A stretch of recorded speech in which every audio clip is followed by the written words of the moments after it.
Okay, well, there's a thunderstorm, and I have a house full of dogs, but I'm going to try this lecture anyway. Last lecture, we learned about the sociological approach to understanding human nature. In the nature-nurture debate, the sociologist is solidly on team nurture. We make the assumption that human behavior is learned and acquired through social and cultural processes. But how does this happen? What is the process by which human beings develop an identity, an individual sense of self that also allows them to interact more or less seamlessly with thousands of other individuals in a given society? There are two sociological approaches to understanding the development of human identity: a structuralist approach that focuses on socialization, and an interactionist approach that focuses on, yep, you guessed it, interaction. This lecture, I'm going to talk about socialization as a factor in human identity formation. Socialization is the ongoing process by which individuals learn social skills such as appropriate behavior, rules of interaction, how to perceive the world, and how to define oneself.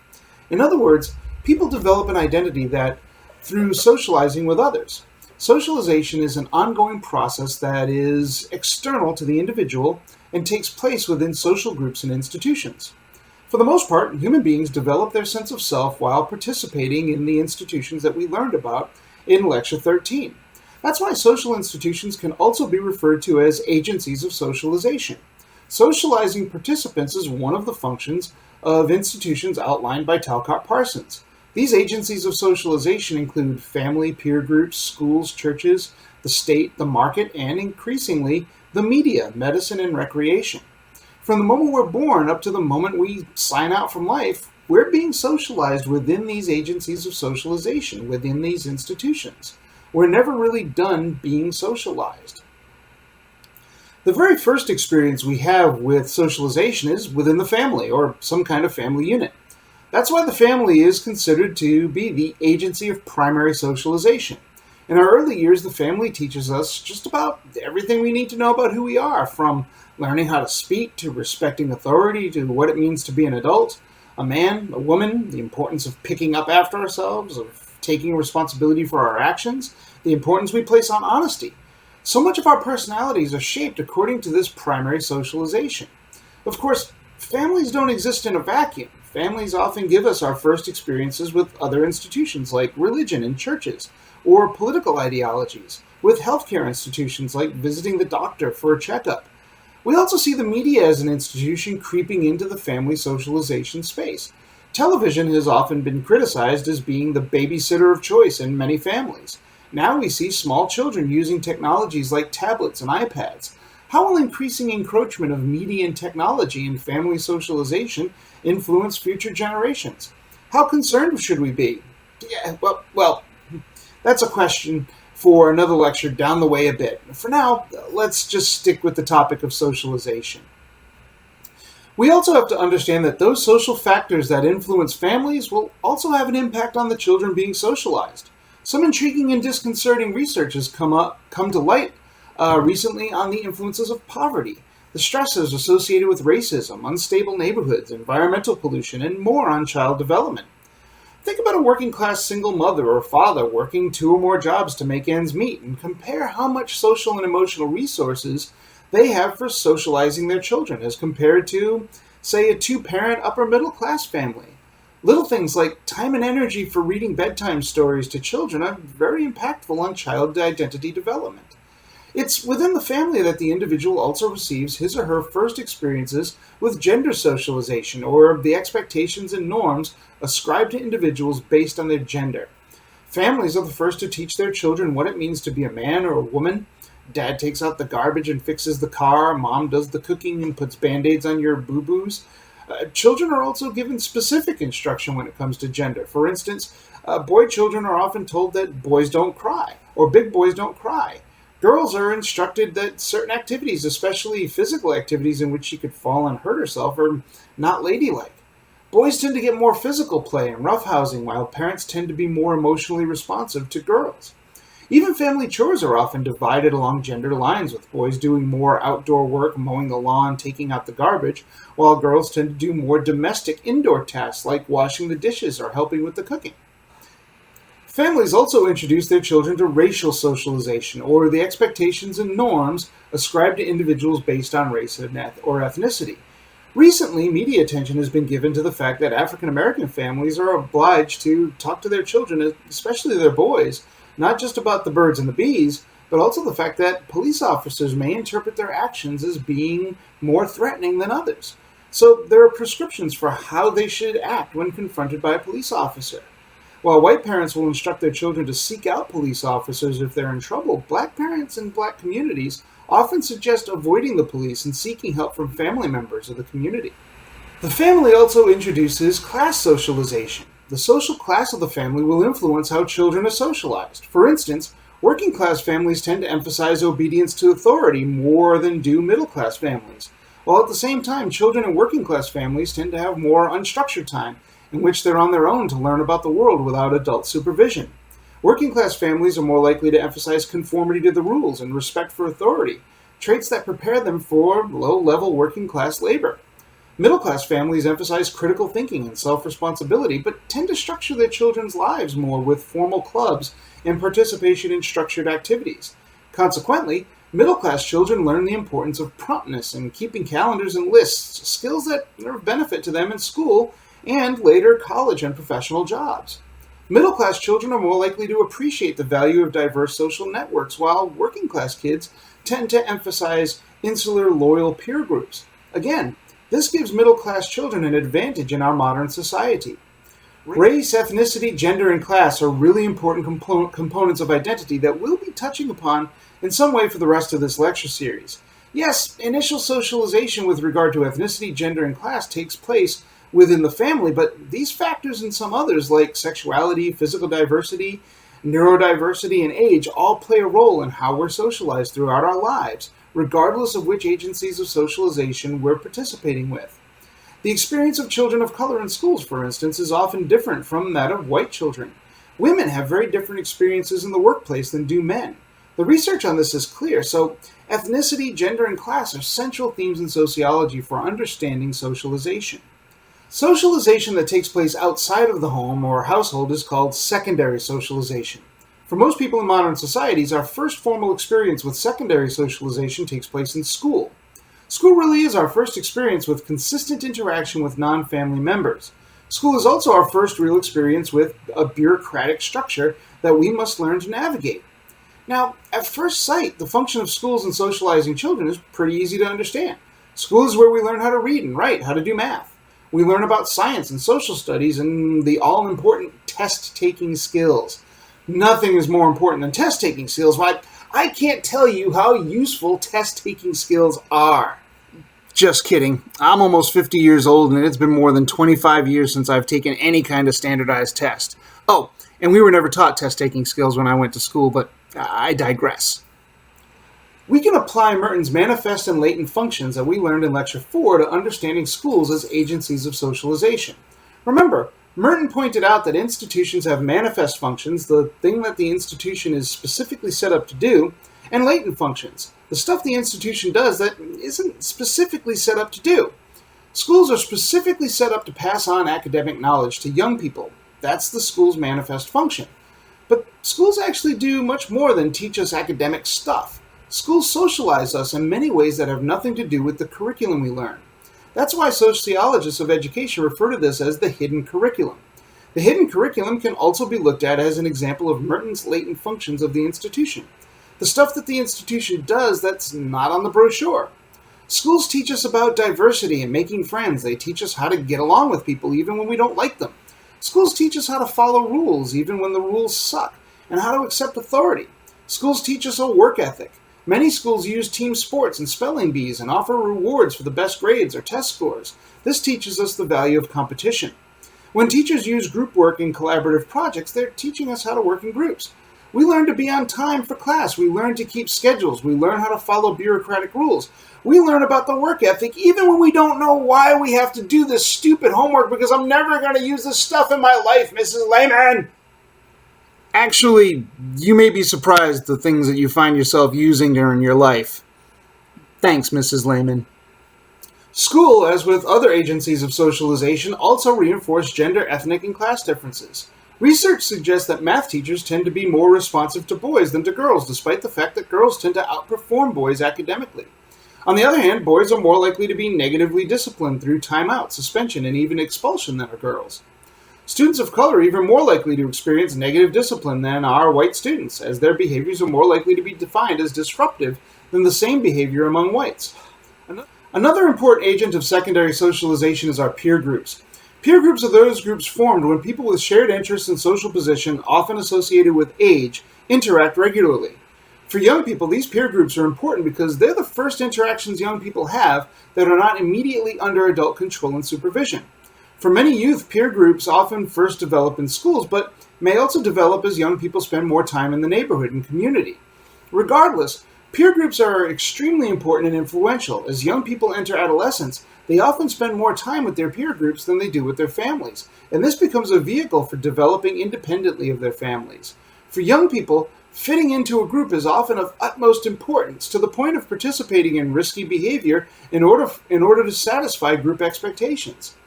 This is associated with peer pressure, or the pressure placed on an individual to conform to group norms.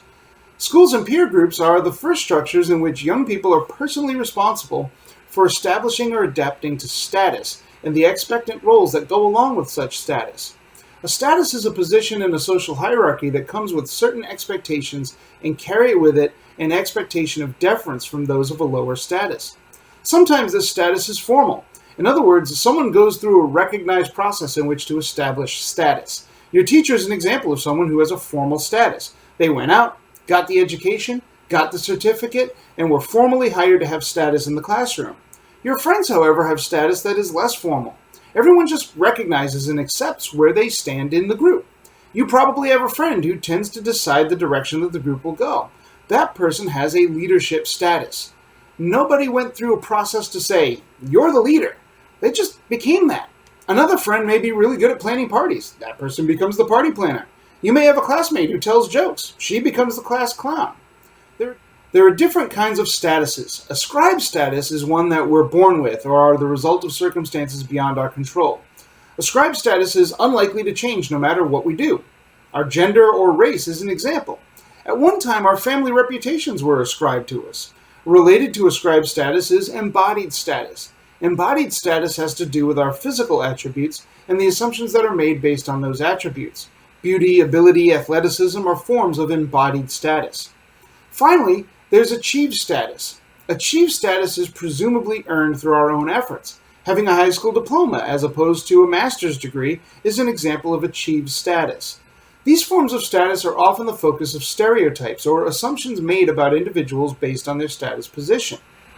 Each status carries with it certain roles. Roles are behaviors that are expected from a particular status position. If you're the teacher in the classroom, you're expected to teach the class even if the class doesn't want to be taught. As a student, your role is to do the work the teacher asks you to do, even if you think it's stupid. It's by doing the work that you demonstrate to the teacher that you're learning.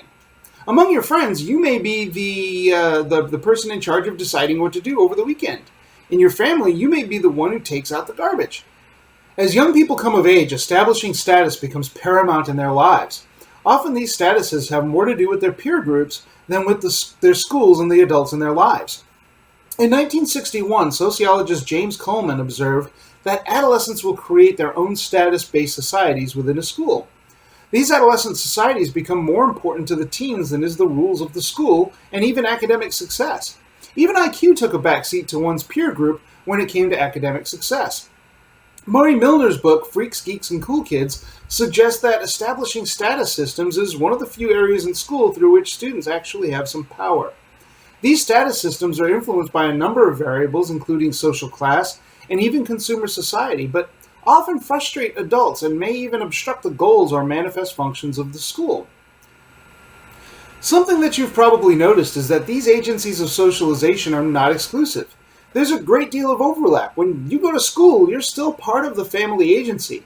As you gain acceptance into peer groups, they will overlap with your family and with your school and in other social settings. Maybe you have one set of peers in school, but another set in your neighborhood, and another set when you go to band rehearsal or to church.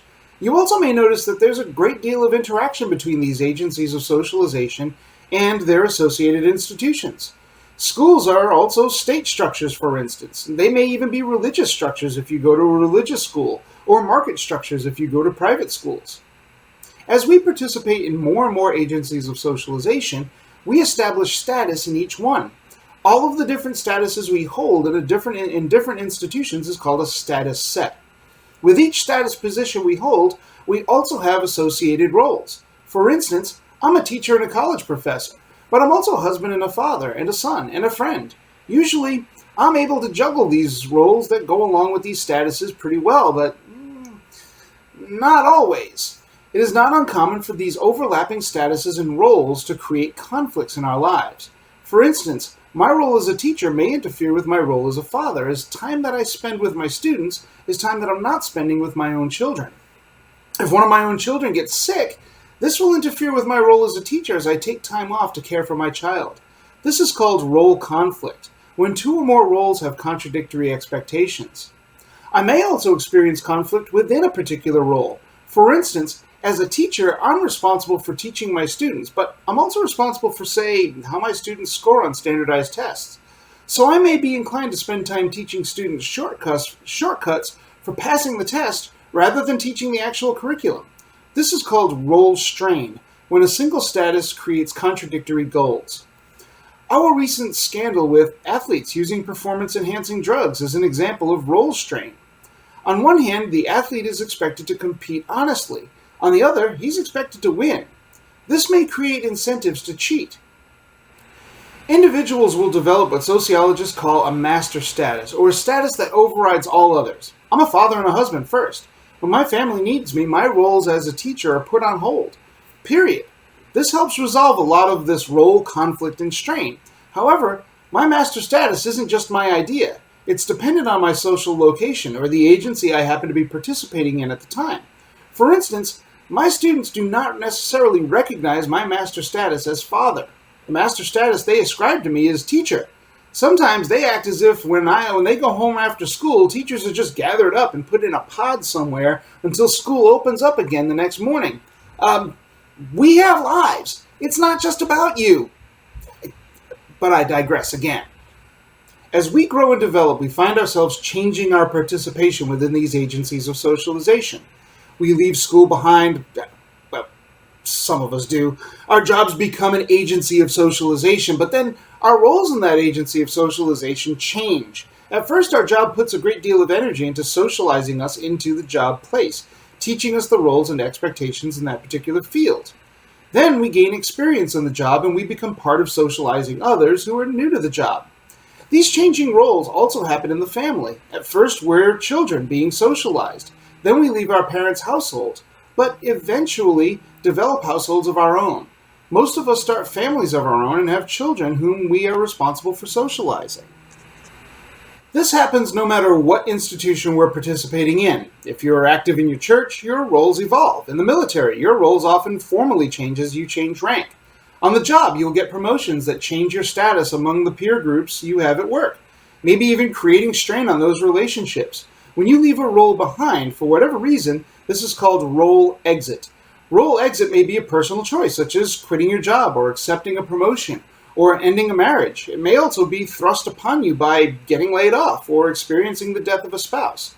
So a great deal of our socialization is done to prepare us for these changes in status and social roles. This is called anticipatory socialization. School is the most obvious example of anticipatory socialization, as you take classes and strive for grades, or maybe even take on the added responsibilities of a Cambridge or IB program or AP classes, with the expectation that these will give you a step up as you enter the next stage of socialization, college. Or perhaps you take those shop classes or computer classes because you're preparing for a technical career. Anything that you do in preparation for future participation in social institutions is anticipatory socialization. Sometimes this anticipatory socialization can be pretty intense, requiring you to learn whole new norms, values, and social skill sets. It may seem like you have to leave behind everything that you used to know, practices that you were previously socialized into, and learn a whole new set of expectations. This is called resocialization. Let's say you're a factory worker. You learned a set of expectations consistent with being such a worker. One thing that you learned that's not on the brochure is that you learned how not to go too fast or to outperform your peers, because outperforming your peers may make them look bad. You had status among your coworkers as you performed common jobs and had common interests. But then you were promoted to a management position. Now you're responsible for making sure everyone works as effectively as they can. You're no longer peers with your old peer group because now you're their boss. What you're experiencing is called resocialization. The most common form of resocialization takes place when you leave formal schooling and enter the job force with your shiny new diploma or certificate. You go through another form of resocialization when you marry, have children, divorce, retire. Everyone experiences resocialization at some point in their lives. Most forms of resocialization are voluntary or more or less informal, like undergoing major life changes. You choose to get married or divorce, or put in for that promotion at work. Sometimes this voluntary resocialization is more formal. Perhaps you've joined the military or you're participating in a rehabilitation program in order to overcome an addiction or some other negative behavioral characteristic. Dr. Spencer Cahill, whom I had the pleasure of having as a teacher, did some fascinating research on the socialization of future funeral home workers. This job requires rather intensive resocialization, as such workers are, on the one hand, doing business, performing a paid service, but on the other hand, working with people experiencing dire tragedy in the face of death. The funeral worker must balance the practical requirements for doing business with the emotional needs of people dealing with or undergoing tragedy, while at the same time spending their days consumed with death and all of the physical and symbolic elements surrounding death. Death kind of creeps us out. Preparing people for this job requires intensive resocialization and desensitization to something that most of us are ordinarily very sensitive about, namely mortality. Part of the process, according to Dr. Cahill, is to normalize death. Students are surrounded by death throughout their training at all times, including images and smells. Eventually, death becomes just another part of the future funeral director's routine. It's just going to work. Either way, this process intimately changes one's identity and how one interacts with others. Sometimes resocialization is involuntary. Involuntary resocialization takes place when a determination is made through some formal process that an individual was inadequately socialized and, therefore, must go through a formal process of resocialization through which they can rejoin society. In the United States and other advanced nations, this determination is made through a formal procedure called due process, usually conducted by the court system. Those undergoing such intensive resocialization, especially when that resocialization is voluntary, often find themselves participating in what are called total institutions. Total institutions are those in which individuals are exclusively immersed in an institution, under a singular authority that takes control over every aspect of the individual's life. Prisons are the most obvious example of total institutions, but so is the military and rehab centers. My initial professional experience was as a wilderness counselor for a total institution. In my case, a wilderness camp in which most of the young men were adjudicated or placed by desperate families. The kids were not allowed to leave, were under constant supervision, and had to follow camp processes at all times. The goal was to teach them appropriate behaviors and coping skills so they could return to normal society. Total institutions usually go through 2 steps of resocialization. The first step is to break down the individual's existing identity, say as a gang member, as an addict, as a civilian, as a carjacker, whatever. This is often done by denying the individual any self-identifying features. Possessions are taken away, standard haircuts may be required, uniforms passed out. Individuals must make their beds in a particular way and keep their clothes folded in a particular way. They sleep at a given time, wake up at a given time, eat at a given time, write letters at a given time. Everything is prescribed. Sometimes humiliation and degradation are used, such as strip searches, giving people identification numbers, random bed checks. The second phase is to help the individual build a new identity. This is often done using a regimen of rewards and punishments to encourage conformity. Some programs will use a point system.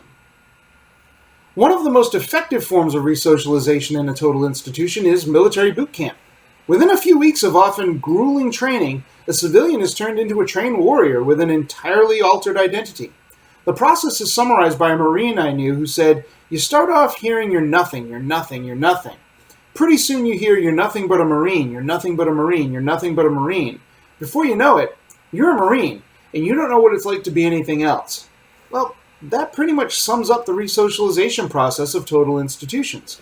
Socialization is an important influence on human identity. When social scientists point out the different outcomes for people born in poverty or living in neglected communities, inadequate housing, or rundown schools, when we elaborate how the stresses of poverty, war, racism, and other forms of marginalization impact human personality, the likelihood of addiction, criminality, depression, and other mental disorders, we're looking at socialization.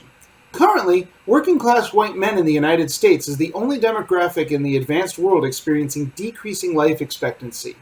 Every other group can expect to live longer than their parents. This was universally true through the 20th century. Now, working-class white men in the United States are dying younger. Why?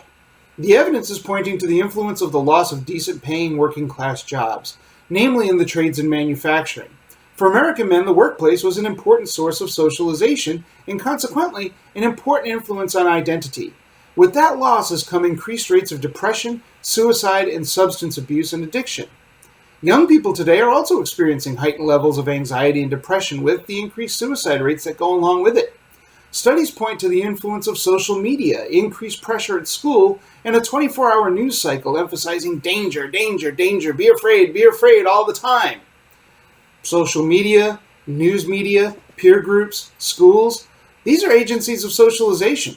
Individuals will respond negatively to negative changes in their social environment. This ties in with Merton's concept of latent dysfunctions. Yet, often when we think of issues like addiction, suicide, mental disorders, we think in terms of inherent qualities of the individual. They just can't handle the pressure. They have low self-esteem. They have a chemical imbalance. They're lazy or of weak character. When we define personal troubles as private issues, we try to find solutions at the personal level. Antidepressants, counseling, self-help programs.